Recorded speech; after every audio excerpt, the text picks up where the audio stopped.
इस कहानी को पूरा सुनने के बाद आप ये जान सकेंगे कि आलस्य क्या होता है, ये कैसे आता है और इससे हम दूर कैसे जा सकते हैं, मतलब अपने आलस्य को कैसे दूर कर सकते हैं। आइए इसे एक कहानी के माध्यम से जानते हैं। एक बार एक बौद्ध भिक्षु के पास गांव का एक व्यक्ति पहुंचता है और वो बौद्ध भिक्षु से कहता है कि महाराज मेरी मदद कीजिए, मैं बहुत आलसी हूँ, मैं कोई भी काम समय पर नहीं करता और मुझे दिन रात आलस आते रहता है। तो बौद्ध भिक्षु उस व्यक्ति से कहते हैं तुम सच में आलसी हो? तो वो कहता है हाँ, सारा गांव कहता है मैं आलसी हूँ। तो बौद्ध भिक्षु कहते हैं तुम्हारे पास इसका कोई प्रमाण है कि तुम आलसी हो? तो वो कहता है हाँ, मुझे पता है कि व्यायाम करने से मेरी सेहत अच्छी रहेगी, फिर भी मैं सुबह उठकर व्यायाम नहीं कर पाता। बौद्ध भिक्षु ये सुनने के बाद कहते हैं कि मनुष्य के शरीर में होने वाली कोई भी चीजें अच्छी या बुरी नहीं होती, ये कोई ना कोई काम की जरूर होती है और तुम्हारे मन में जो आलस्य आता है वो एक भाव है, एक विचार है, जिस विचार के द्वारा हम आलस्य में फंस जाते हैं। तो बौद्ध भिक्षु से व्यक्ति कहता है तो महाराज इसका कोई उपाय बताएं। बौद्ध भिक्षु उस व्यक्ति से कहते हैं कि आलस्य आने के दो कारण होते हैं, पहला शारीरिक और दूसरा मानसिक। शारीरिक कारण वो होता है जिसमें हम क्या चीज अपने अंदर सेवन करते हैं, हम क्या खाते हैं, उसके ऊपर हमारा आलस्य निर्भर करता है। अगर हम बनी हुई चीजें खाते हैं तो हमें आलस्य आने के उतने ही चांसेस बढ़ जाते हैं।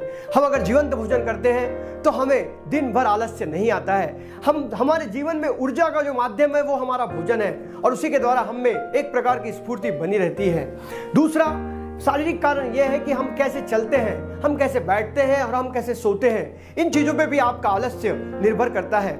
अगर हम अच्छे तरीके से चलना, बैठना और सोना सीख जाएं तो हमारा आलस्य कम हो सकता है। आप गौतम बुद्ध से ये बात सीख सकते हैं। बुद्ध जब लेटते हैं तो उनके शरीर में किसी भी जगह पर दबाव नहीं होता। जब वो चलते हैं तो शरीर का संतुलन बनाकर चलते हैं और तुमने देखा होगा जब वो बैठते हैं तो उनकी रीढ़ की हड्डी पूरे तरीके से सीधी होती है। अगर हम इन चीजों को फॉलो करें तो हम बुद्ध को बिना सुने भी उनके जीवन से बहुत कुछ सीख सकते हैं और अपने आलस्य को दूर कर सकते हैं। तीसरा यह कि अगर आप सुबह जल्दी नहीं उठते हैं तो आपको दिन भर आलस्य रहता है। अगर आप अपने जीवन को अच्छा सुधारना चाहते हैं तो आपको सुबह उठना बहुत जरूरी होता है। यह सुनने के बाद वो व्यक्ति बौद्ध भिक्षु से कहता है कि महाराज शुरू कहां से करें, अच्छा खाने पीने या उठने बैठने और सोने की आदतों को बदलकर या सुबह जल्दी उठकर? तब वो बौद्ध भिक्षु कहते हैं कि जिंदगी में आने वाले आलस के कारण एक मानसिक भी होता है।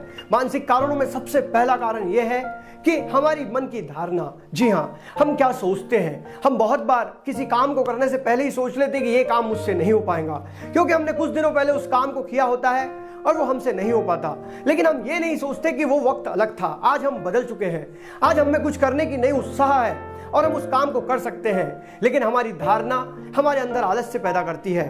दूसरा कारण ये कि हम ऐसे लोगों के साथ रहते हैं जो छोटी सोच की और आलस्य करने वाले होते हैं, जो हमेशा काम को डिले करने वाले होते हैं। उसके द्वारा भी दूसरे व्यक्ति से हमारे अंदर आलस्य आ जाता है, हम में खुद आलस्य नहीं होता और यह बात हर व्यक्ति अनुभव करता है। उस व्यक्ति ने भी कहा जी हाँ महाराज, मैं ये बात अनुभव करता हूं कि जब हम नकारार्थी लोगों में बैठते हैं, हम ऐसे माहौल में रहते हैं जहां हर कोई नेगेटिव है, तो हम भी नेगेटिव होने लगते हैं, हमें भी वो आलस्य कूट कूट कर भरने लगता है। बौद्ध भिक्षु ने कहा कि तीसरा कारण है आपके विचारों का स्पष्ट न होना। जी हाँ, आपको जो करना है उसके लिए आप स्पष्ट नहीं होते।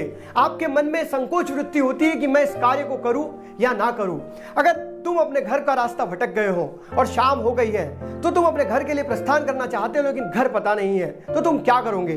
तो वो व्यक्ति कहता है मैं अपना घर ढूंढूंगा। तो बौद्ध भिक्षु कहते हैं कि तुम अपने घर को ढूंढ रहे हो, बहुत देर से ढूंढ रहे हो, लेकिन अगर तुम सफल ना हो तो तुम क्या करोगे? तो फिर वो व्यक्ति कहता है मैं फिर भी अपने घर को ढूंढने का प्रयास करते रहूंगा, क्योंकि मेरे पास कोई और विकल्प नहीं है। तब बौद्ध भिक्षु कहते हैं कि जब हमारे पास बहुत सारे विकल्प होते हैं तो हमारे अंदर आलस्य घुस जाता है। जिस इंसान के पास कोई विकल्प नहीं होता उसे वो चीज करनी ही पड़ती है। इसलिए जिंदगी में आलस आने का तीसरा महत्वपूर्ण कारण है हमारे विचारों का अस्पष्ट होना और चौथा कारण है हमारे काम को करने की कोई वजह न होना।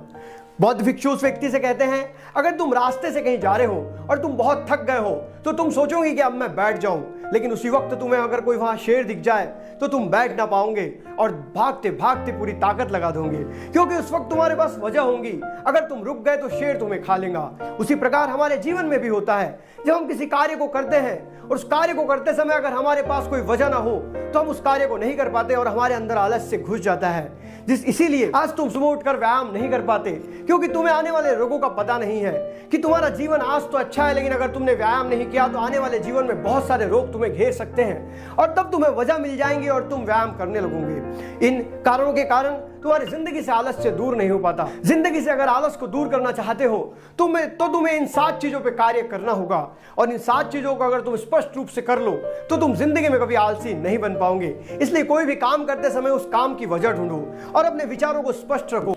ऐसे लोगों के साथ मत रहो जो आलसी हैं, नेगेटिव सोच रखते हैं और हमेशा नेगेटिव वातावरण तैयार करते हैं। और हमेशा अपने आप पर भरोसा करो। अगर तुम अपने आप को किसी काम के काबिल समझते हो तो तुम्हारे अंदर आलस्य आने का प्रश्न ही पैदा नहीं होता, और अगर अपने आप को काबिल नहीं समझते हो तो 100% तुम में आलस्य आएगा ही।